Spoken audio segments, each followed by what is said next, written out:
readers and readers, I'm Christie Stratos, and today is my 1-year anniversary with YouTube, and it's also the first day of NaNoWriMo.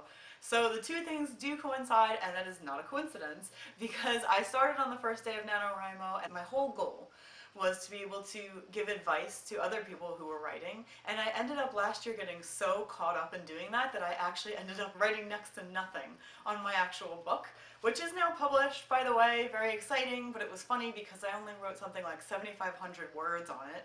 So anyway, this year I'm probably going to be writing more, but to celebrate my 1-year anniversary on YouTube and the first day of NaNoWriMo, I'm going to tell you all the things I've learned in a year's time, both about writing and about NaNoWriMo. And the first thing I'm going to tell you is, last year I put way too much pressure on myself on the first day.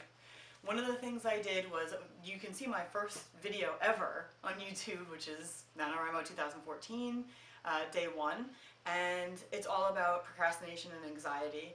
And I just felt really like, okay, this is day 1, I have to hurry up and write things, and I put so much pressure on myself that I didn't feel comfortable anymore, and I felt like I was really just focusing on hurrying up instead of the art of it, you know?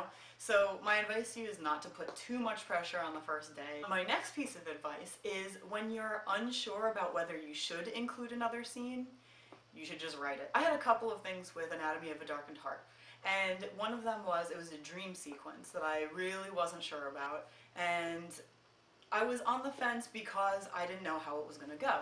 So I decided, okay, I'm just going to write it and see what happens. And once I wrote it, I saw that it didn't fit at all. But I had to write it to find that out.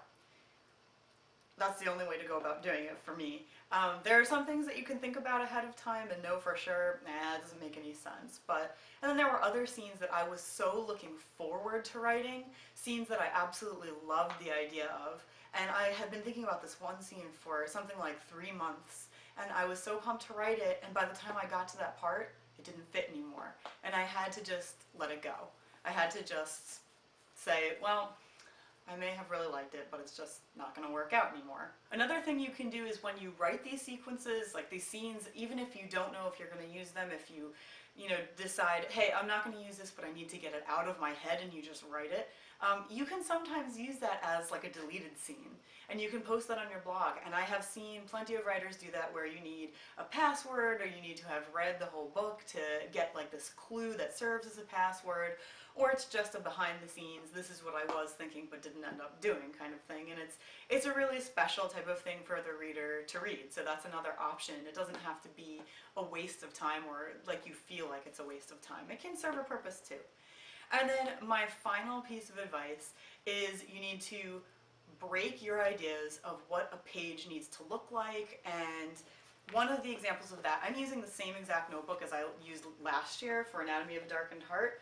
And this is great because I have all my notes from last year, and what I'm writing this year is the second novelette called Lock and Key. In the Dark Victoriana collection there are going to be 5 books, and this is the second one.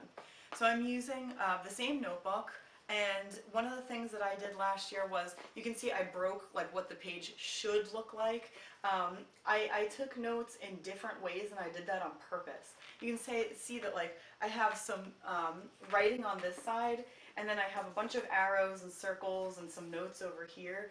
And honestly, that really helped me a lot more than I thought it would. Sort of breaking those lines and thinking, I need to write this the way it's meant to look, like the way the notebook sets it up.